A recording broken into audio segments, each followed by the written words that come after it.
but the high is part of the cure. I think every goddamn disease in the world is improved by feeling happy and good. And any compound that not only relieves pain but makes you feel happy and cheerful and think of funny things is helping your cure. And the remnants of the cannabis muffin that I had around 6 o'clock, God's own medicine. Nothing is bothering me. Around 6 o'clock the leg was starting to bother me again. Now nothing is bothering me.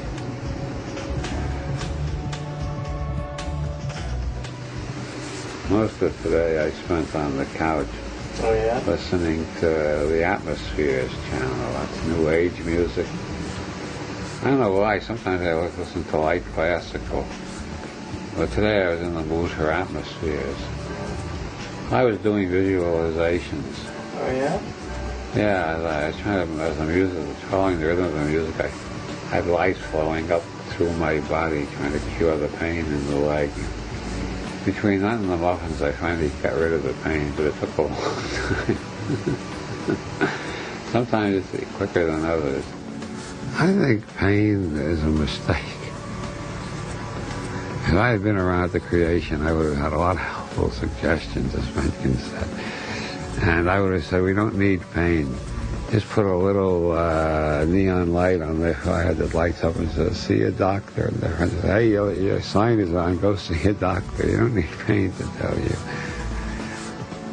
I know, seriously, what I'm getting at is I think pain can be abolished.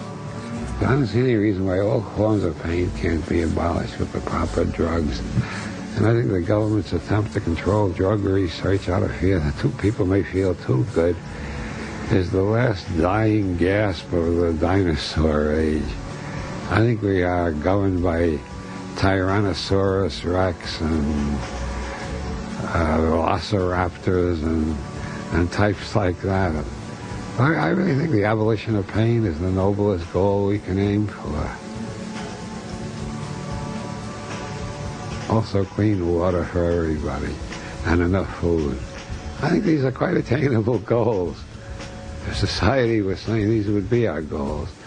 Spread clean water, adequate food, and the absence of pain all over the planet. Who would want to become a terrorist? What would they be angry about? What would they be mad enough about to start throwing bombs at somebody else?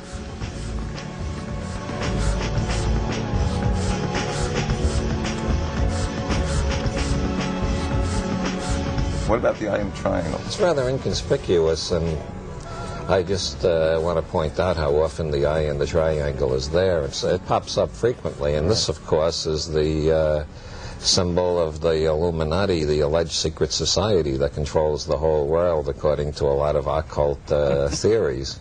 And you'll find it on the back of your dollar bill, too. It's great to see all your faces out there, ladies, gentlemen, and narcs.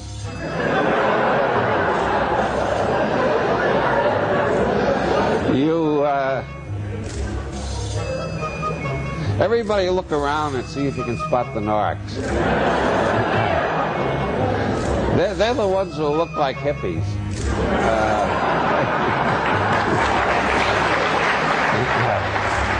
For a person who's an expert in conspiracies, you're probably the least paranoid person I've ever met.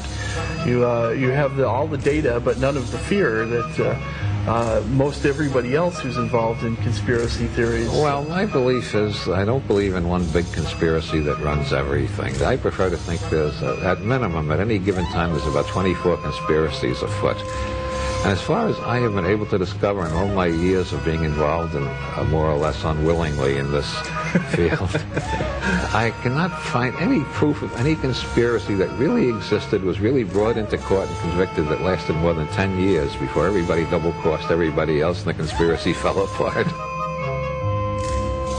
When you define the power elite as somebody else, I regard that as a loser script. I define the power elite as myself and my friends, and that's a winner script. And the way to accomplish things is with a winner script. I define myself as a winner. I define my program winnable, and I count on the stupidity of whoever seems to be in power to undo them eventually, because, as I said, every conspiracy has a natural lifespan. Every conspiracy collapsed by double crosses from within or by superior cleverness by rival conspiracies. And stupidity has a definite evolutionary function. I am all for abolishing stupidity, but before it goes, while there's still a lot of it around, we should pay tribute to it. The strongest conspiracy on the planet is the conspiracy of the stupid. Yeah. To prevent schools from educating their children, because they want their children to be as dumb as they are, to prevent television from putting anything intelligent on them as much as possible. What is it about the human psyche that seems to be drawn towards these conspiracy theories? Is it some love of the unknown, or some idea that there may be forces out there that are controlling our destiny? Or Well, I think there are three factors. A, nobody likes to take the blame for their own problems, so they look for somebody else to blame. And if you can find a big enough group, you've explained everything in your life that doesn't work. That's the parental conspiracy theory. Yeah, it's right? not your fault. It's the fault. Yeah, if it's not your fault or your parents. It's the Jesuits, the Freemasons, the Jews, the Bilderbergers, the Council on Foreign Relations of the time. You got a wide choice to pick who to blame. Rich white man. Yeah, as long as you don't have to blame yourself. That's one motive, and another motive is that we are living in very weird times. The world is changing faster and faster, which I think is due to the acceleration of information flow in the modern world. Information is increasing, and the transmission of information is going faster and faster due to internet and the whole computer revolution, which means that most people are living in a world they can't understand. And when people can't understand something, they tend to go for sinister explanations of it. Somebody is manipulating things in a way I don't like. Mm-hmm. That's the way people feel when things change too fast and they can't understand it. And the third reason is, of course, that there are lots of conspiracies around. None simultaneously apprehended. Apprehended none simultaneously, interacting processes. Interacting processes apprehended none simultaneously.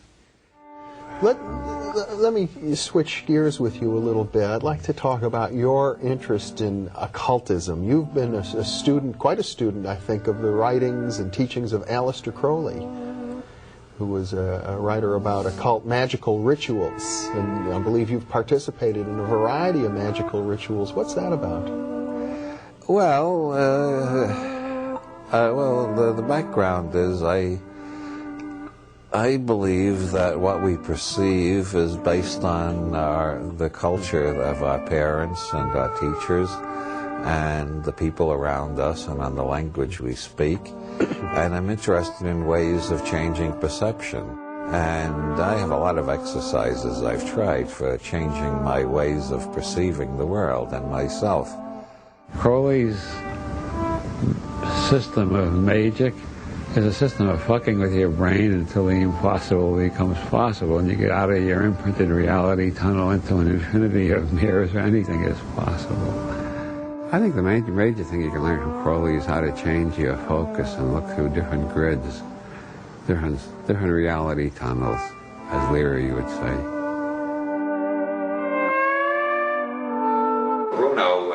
Represents the point in our culture where science and mysticism were allied. They were both attempts to find out what the hell is going on in this universe by experimental method and by trust in the ability of the individual to figure out what the hell is going on just through the method of experiment.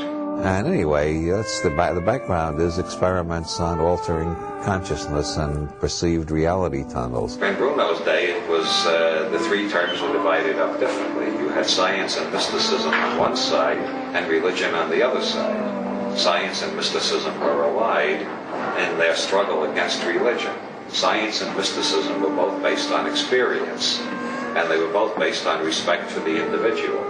The idea of science and mysticism was go out and discover for yourself.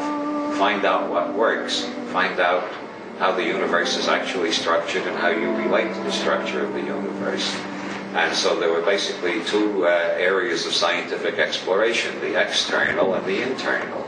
But they were both pursued by the same method, the experimental method. Originally I was just trying to find out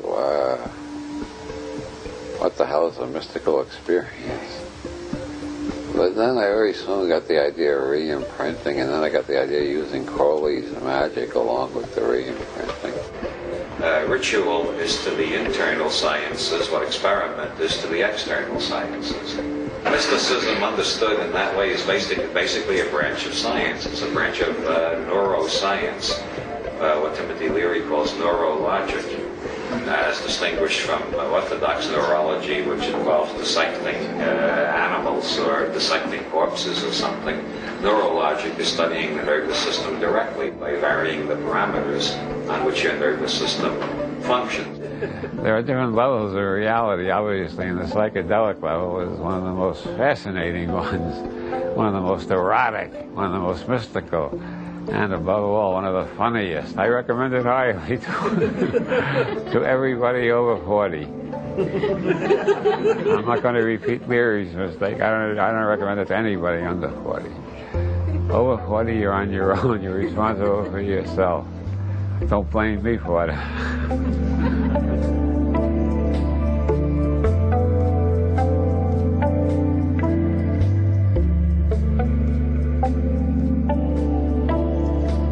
The name Are You Serious comes from directly from Robert Anton Wilson, actually, the book Cosmic Trigger, in which he goes into the Sirius mysteries. It's also, I mean, one of the great books for just raising your level of clarity and intelligence and psychedelic humor and everything you could possibly want from a book.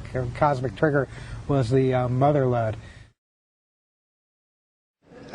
Those of you who have read my book, Cosmic Trigger, know, a lot of you. Hey, that's very flattering. You all know what happened on July 23rd, 1973. That was the day I achieved contact with an extraterrestrial from Sirius, or started hallucinating like mad, depending on which way you want to look at it. I have varied between both theories over the years. But I just found out recently, since I'm a student of synchronicity, this one really struck me. July 23rd, 1973 was also the birthday of Monica Lewinsky. Around 1973, I became convinced for a while that I was receiving messages from outer space. But then a psychic reader told me I was actually channeling an ancient Chinese philosopher. And another psychic reader told me I was channeling a medieval Irish bard. And at that time, I started reading neurology, and I decided it was just my right brain talking to my left brain. And then I went to Ireland, and I found out it was actually a 6-foot-tall white rabbit. They call it the puka, and the Irish know all about it. So it depends on who I'm talking to, which of these metaphors I use to explain where these weird patterns come from that jump out of the books and take hold of the readers and change their lives. It's not me, it's a 6-foot-tall white rabbit from County Kerry. Well, looking back, I accept that metaphor as pretty accurate. All writers are channelers in some sense. Faulkner talked about the demon that dictated his books to him.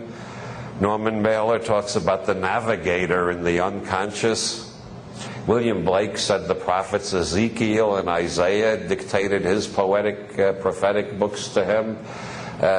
Most artists traditionally have talked about the muse. And for people in County Kerry, it's a 6-foot-tall white rabbit. For me, it was an extraterrestrial from Sirius. There are different metaphors for the experience. Philip K. Dick and I had a series of rather similar experiences, and out of his experiences he constructed to Alice, which looks like a science fiction story most of the way, and then abruptly at the end you suddenly find out maybe it's not a science fiction story, maybe it's an account of Philip K. Dick going crazy, or maybe it's an account of Philip K. Dick being contacted by extraterrestrials. Well, the Cosmic Trigger has pretty much the same structure. So Robert Anton Wilson being contacted by extraterrestrials. No, it's Robert Anton Wilson going crazy. No, it's just Robert Anton Wilson experimenting with alternative realities and coming out of Chapel Perilous at the end without believing in any of them. The structures are very similar because they were based on very similar experiences.